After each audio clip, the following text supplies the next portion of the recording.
இந்த முறை பொதுக்குழு வந்து இவங்களுக்கு ஆள் ரெடி பண்ணி வச்சுருக்காங்க. ஸோ அவரும் ஆள் ரெடி பண்ணணும், இவரும் ஆள் ரெடி பண்ணணும்.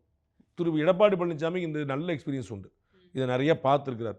அதனால ஒரு பெரிய சிக்கல் இருக்குது. அவர் சுலபமாக அவர் செஞ்சிட முடியாது.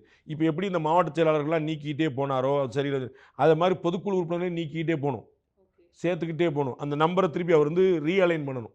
அப்புறம் தான் சேருவார். ஏன்னா உங்களுக்கு தெரியும், திரு திரு டிடிவி தினகரனும் திரு ஓபிஎஸ் அவர்களும் ரெண்டாக பிரிஞ்சு இருந்தபோது திரு டிடிவி தினகரனுடைய அணியில் தான் திரு இபிஎஸ் இருந்தார். அன்னைக்கு தேதிக்கு திருமதி சசிகலா, திரு டிடிவி, திரு இபிஎஸ் 3 ஒரே அணி, ஓபிஎஸ் தான் வேறு அணி. மறுநாள் நடந்துருச்சு, திருமதி சசிகலாவும் திரு டிடிவி தினகரனும் கழட்டி விடப்பட்டாங்க. அப்போ அந்த அணியில் இருந்த திரு இபிஎஸ் மட்டும் தான் தனியாக நிற்கிறார். அவர் தேர்தல் ஆணையத்தில் கொடுத்த போது இபிஎஸ் வந்து தலைமை நிலைய ஒருங்கிணைப்பாளர், தலைமை நிலைய செயலாளர், அன்னைக்கு பொதுச்செயலாளர் கிடையாது. அந்த போஸ்ட் தான் இப்போ திரு வேலுமணி இருக்கிறார். சரிங்களா? அதனால் வந்து இவங்க வந்து தெரியும், நம்ம நாளைக்கு ஒரு பொதுக்குழு கூட்டினா அது என்ன மாதிரி போய் வெடிக்கும்னு தெரியும்.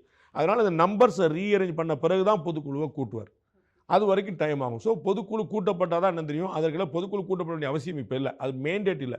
அந்த கட்சியுடைய விதி ஒன்று வலியுறுத்துது, 1/3 நம்ம வந்து மெம்பர்ஸ் வந்து கேட்டாங்கன்னா பண்ணணும் அப்படிங்குது. அந்த மாதிரி ஒரு நிர்பந்தம் வந்துச்சுன்னா ஹீஸ் இன் ட்ரபிள். அப்படி இல்லை அப்படின்னா அது பேசி வச்சுட்டு முன்னாடி சரி பண்ணிவிட்டு நம்ம வந்து அதிருப்தி இல்லாதவங்கள கொண்டு வரலாம்.